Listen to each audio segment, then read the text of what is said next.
یہ قصہ ہے نورپور کے ایک محنتی کسان احمد کا۔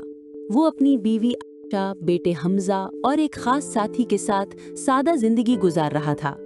ایک ایسا ساتھی جو بول نہیں سکتا تھا، مگر جس کی خاموش زبان میں محبت، خدمت اور وفا کی کہانی لکھی تھی۔ شیرو، ایک بوڑھا تھکا ہارا گدھا مگر بے مثال وفادار، احمد سے کہتی ہے، احمد اب شیوا کچھ کام کا نہیں رہا، بوجھ اٹھاتا ہے نہ صحیح چلتا ہے، بہتر ہے اسے بیچ دیں اور کوئی جوان جانور لے آئیں۔ احمد خاموشی سے زمین کی طرف دیکھتا ہے، پھر نرمی سے کہتا ہے، عائشہ وہ صرف گدھا نہیں ہے، وہ برسوں کا ساتھی ہے۔ جب میرے ہاتھ خالی تھے وہ میرے ساتھ تھا، جب دنیا نے منہ موڑا وہ میرے قدموں کے ساتھ جڑا رہا، میں اسے کیسے چھوڑ دوں؟ مالک، اگر آپ چاہیں تو مجھے بیچ دیجئے۔ میرا جسم تھک چکا ہے مگر میرا دل اب بھی آپ کا غلام ہے۔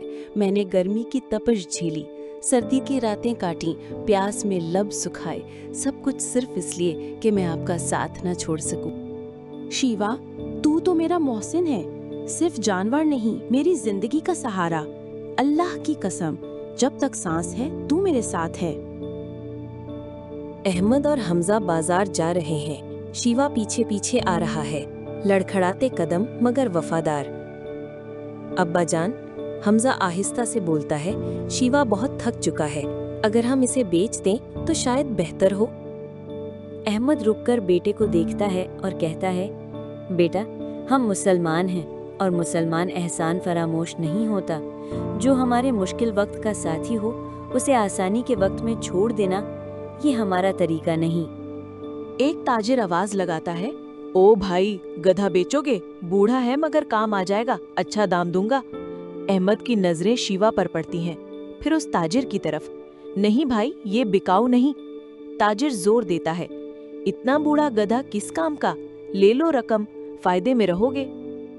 احمد کے لہجے میں غیرت اور ایمان بول اٹھتا ہے، مجھے فاقہ منظور ہے مگر وفا کو بیچنا گوارا نہیں۔ اسی لمحے نور کی کرنوں میں ایک نورانی بزرگ نمودار ہوتے ہیں، سفید لباس، تسبیح ہاتھ میں، چہرہ ریشم جیسا روشن۔ السلام علیکم احمد، اللہ تمہاری وفا کو پسند فرماتا ہے۔